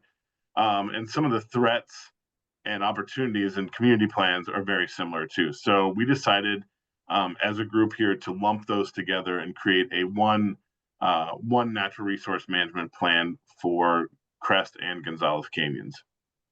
And we're talking about a resource management plan. It is we have this one is we're almost ready to publish this. It's circulating currently for internal review with the city. At the next stage, we will circulate that for wildlife agency and other conservation partner review. And then at that point, we'll make some edits if need be, and then bring it to the environment committee with the city council for full adoption into the city's municipal regulatory framework. So as we talk about natural resource management plans, of course, we have the introduction. This really goes into the history of these areas. Of course, as in a lot of our areas, they were previously developed prior to being natural areas, with Gonzales Canyon and the North City open space here being a lot of tomato farms actually back in the late 40s and things like that. So a lot of these places have kind of been reestablished, but there are some remnants in these areas of historical kind of what we call like an old growth, kind of similar to an old growth forest where we have undisturbed habitats on a lot of these seaside cliffs in Crest Canyon and some of the more undisturbed areas in Gonzales Canyon. But in order to know where we're going, we have to know where we've been. So we talk about the history, pre-colonial history, all those things in the plan itself. From there, we go into what plans and agency jurisdiction may be enforceable in these areas, and how we can work with our community plans to update things like trail location and land use, those kind of things.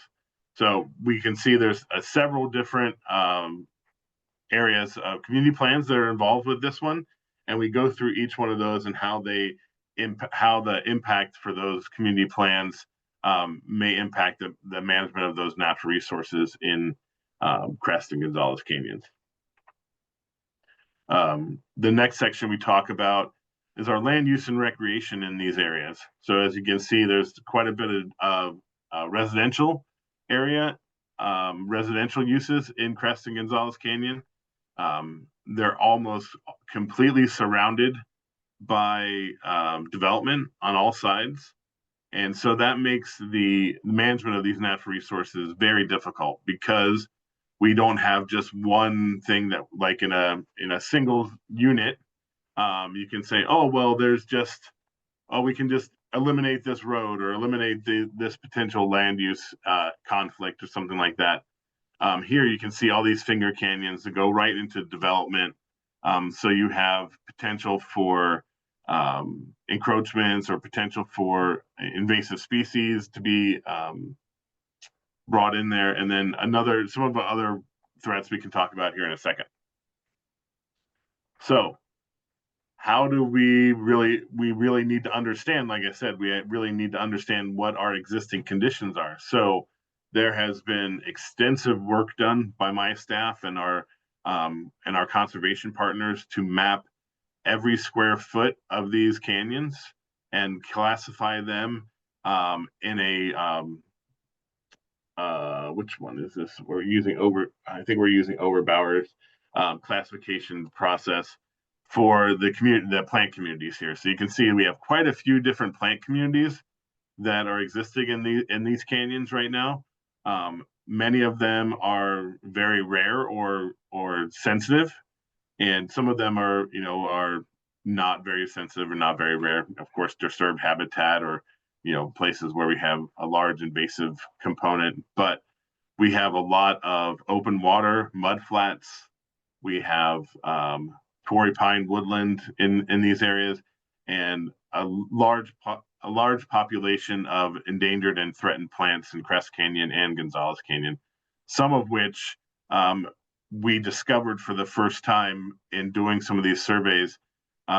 We discovered several plants that had been lost to science or lost to us for about 120 years.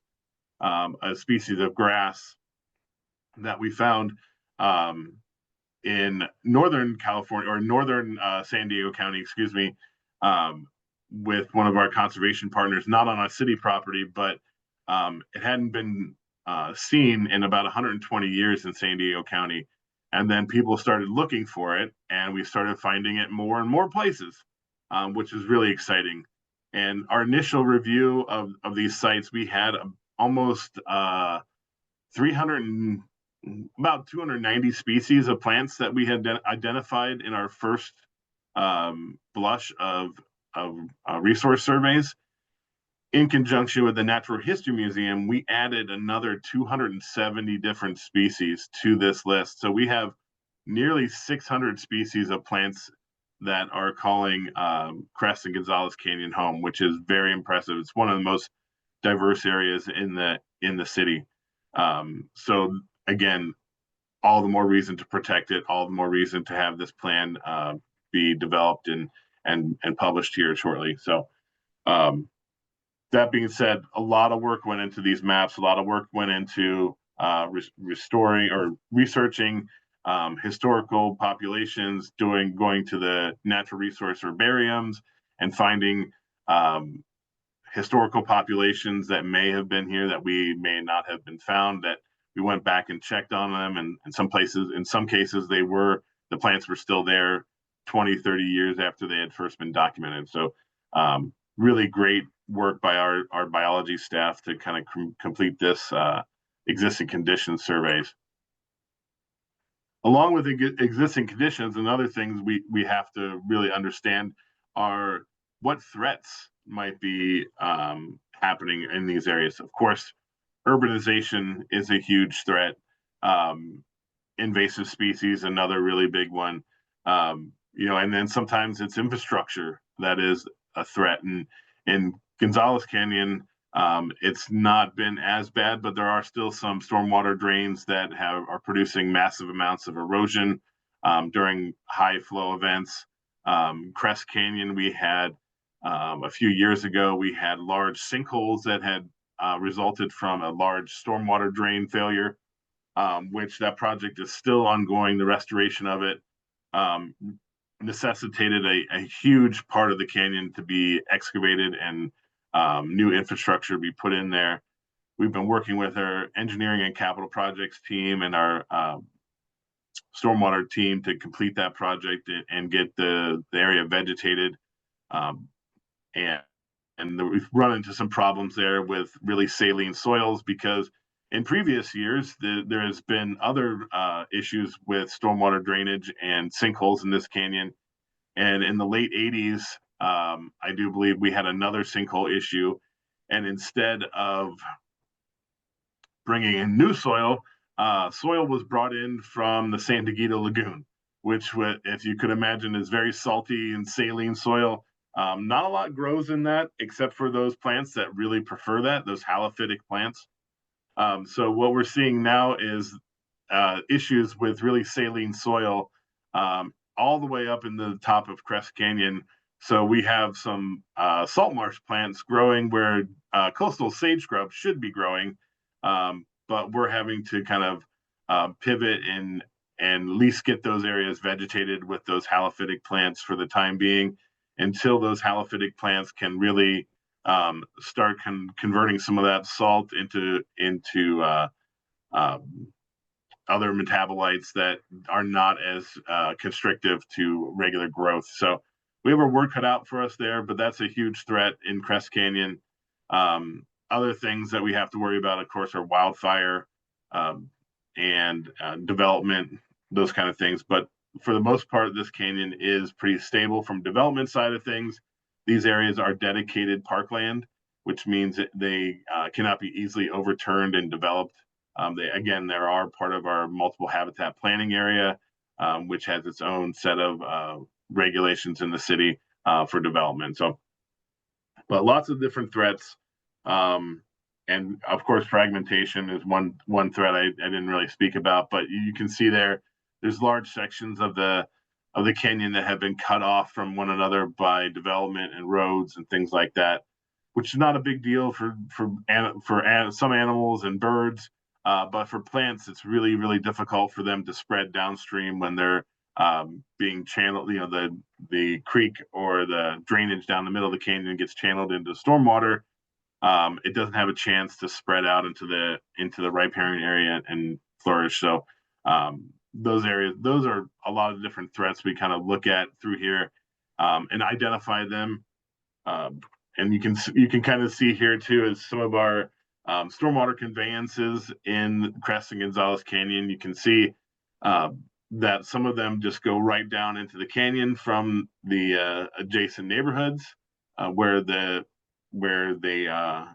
don't have a lot of runway with that stormwater drain. It's just at the end of the road, you just see a pipe at the top of the canyon, and then it just spills down the canyon rim, again, which causes erosion, things like that. So we have to be aware of where those inputs are so we can really try to manage them as best as possible and try to get those areas free of erosion. So a lot of threats, from our own infrastructure too, which is hard. So as I was talking about the sensitivity of these areas, we kind of made a little graph here where you can see the areas with high sensitivity, which means high diversity, highly endangered or threatened plants and animals are really concentrated on the west side in that small little canyon of Crest Canyon, but also along the edges of Gonzales Canyon on the south side of Gonzales Canyon as well. But I think it's really important to show that as you go closer to the houses, it looks like a lot of these areas are becoming more and more sensitive. That's because the different types of vegetation that's typically there on those north facing slopes, which get less sun, have a tendency to stay moist a little bit longer throughout the year. So you have a higher diversity of plants that can call those areas home. So that's where we can kind of look at this as a heat map and kind of focus our restoration and conservation activities in those areas with the highest diversity and the highest sensitivity. So our next section, after we understand what our threats are, is how do we manage these threats? As you can see, in the 1935, most of this NRMP area was cropland. So that was obviously a huge threat to the native species that are living there. As we acquired more and more land, we can see that more and more of these areas were restored back into shrublands and coastal sage scrub.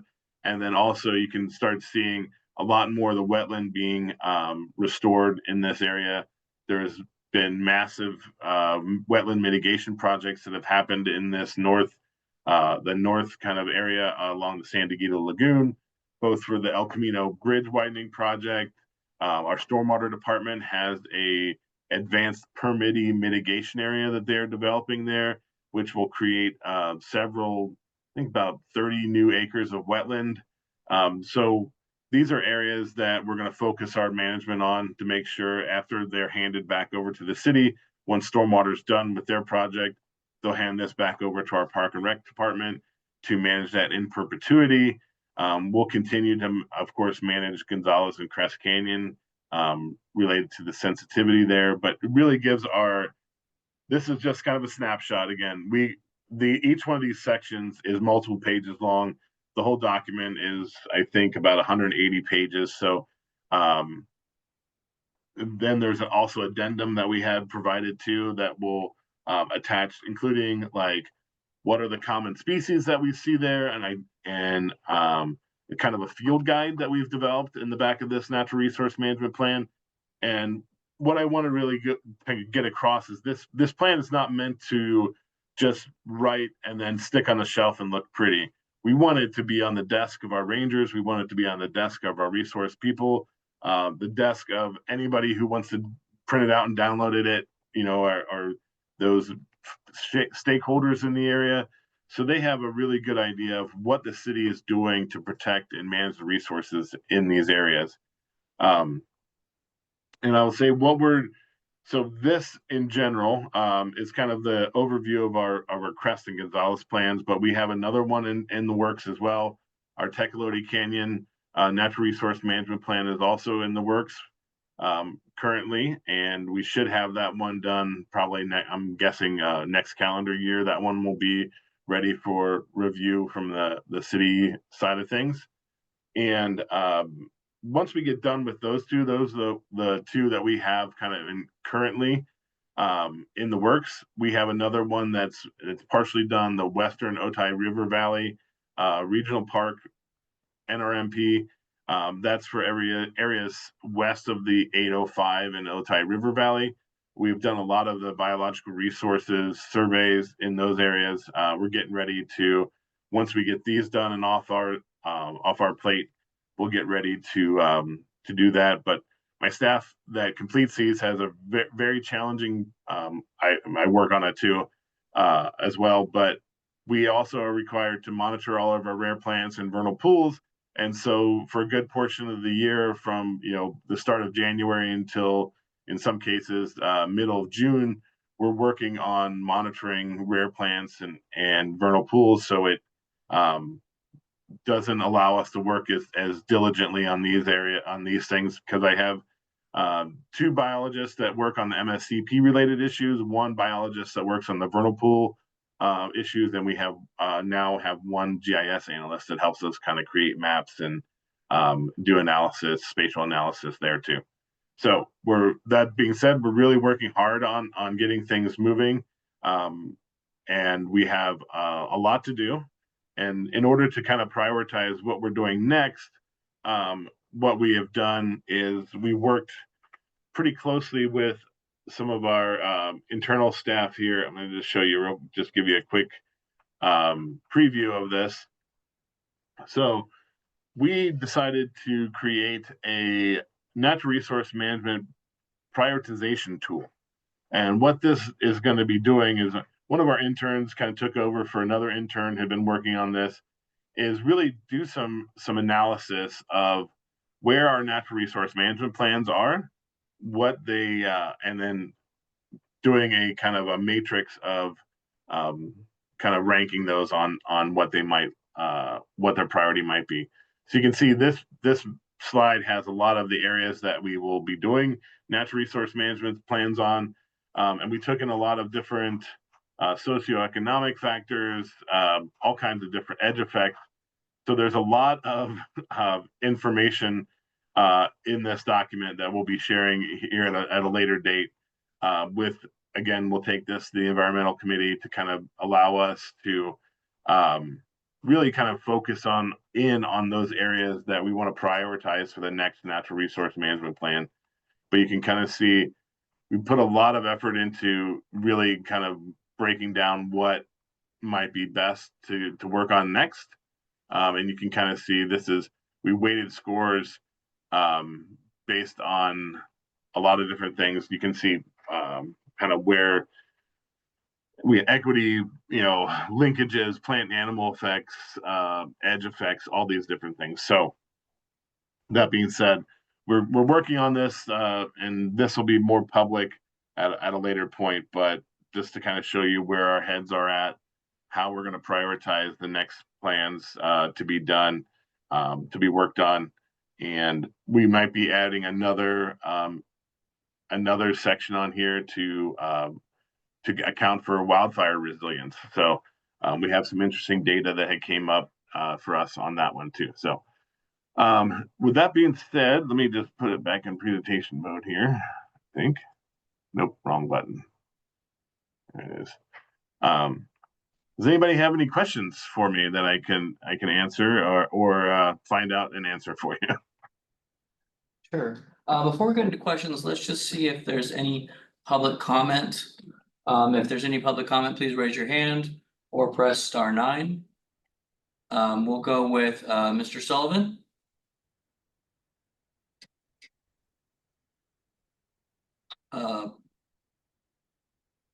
Go ahead and unmute and you have Hi, thank 2 you. minutes. From Navajo Planning Group, and I got first off a thank you for all the great work you guys do, and I continue to be impressed with that tool, the crowdsourcing tool that the Natural History Museum uses. That's a fantastic app. We recently submitted, and I apologize, this isn't related to the presentation, but we recently submitted a proposal to expand a trail system in the Navajo Canyon open spaces.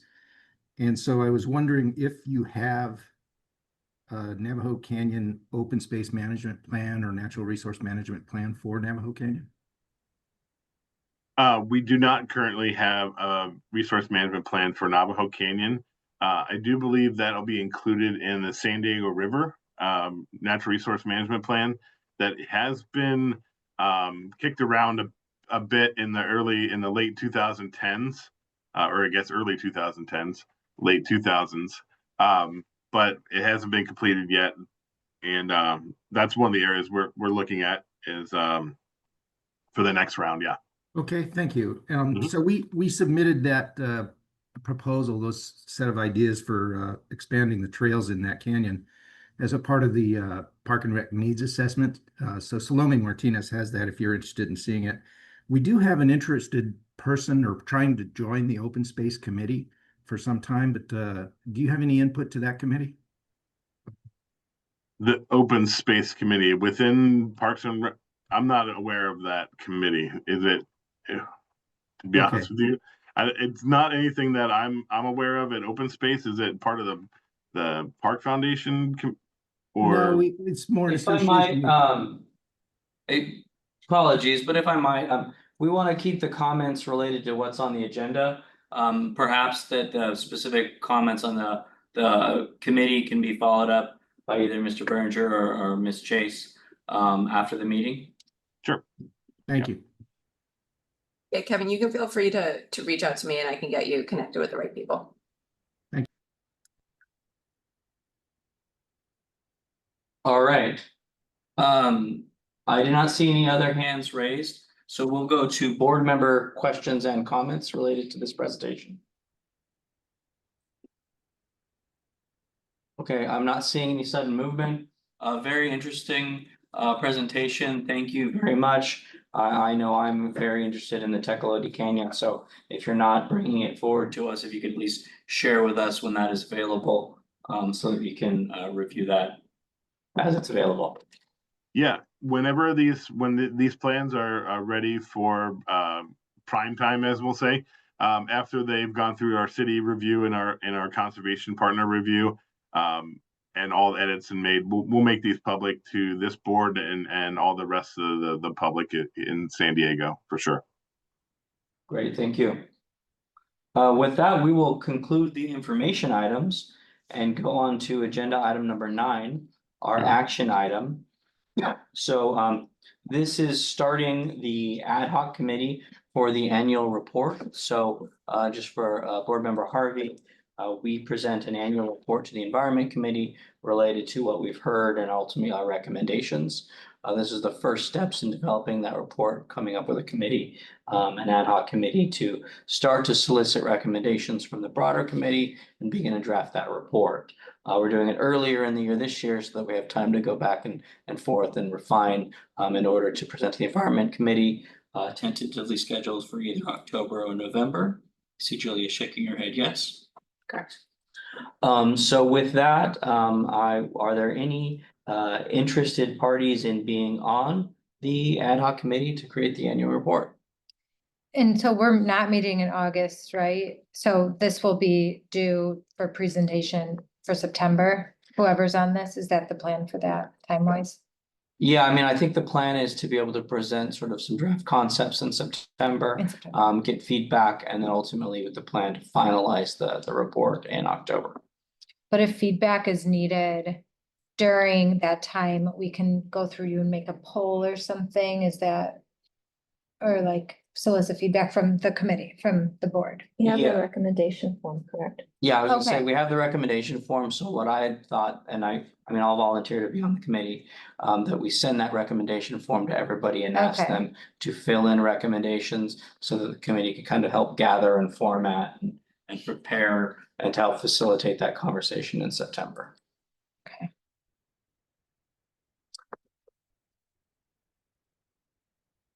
So I will be on the committee, or I'm volunteering to be on the committee. Are there any other interested parties? Okay, Board Member Jones is also volunteering. I did put the plug at the last meeting for those that are not here today to see if any of them were interested.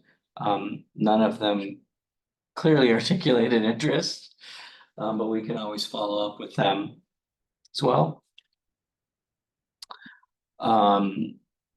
Seeing no other comments, because this is an item on the agenda, I do want to see, is there any public comment related to this item? If so, please raise your hand or press *9. No. Okay, just for the record, doing that. Because it is just one other member and myself, I don't think we need a motion. I think under my purview as chair, I can select the committee. So with that, if there's any other comments, I'll go ahead and conclude this item. How do I record that then? Just, there's no vote needed because, okay. No vote needed. Oh, just one comment. I believe some board members may have sent in recommendations earlier, to make sure that those are included. Yeah, I have not received any recommendations. What I can do in the follow-up email is send around the form to all of you so that you have the form, and then also put a ping that if anyone who's not here today is interested in being on the committee, to let Eric know within the next like week or so. So that they can be a part of that committee.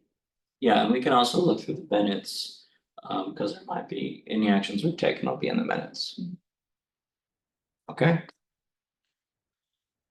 Okay, we'll go ahead and go on to agenda item number 10. Are there any proposed agenda items for future meetings?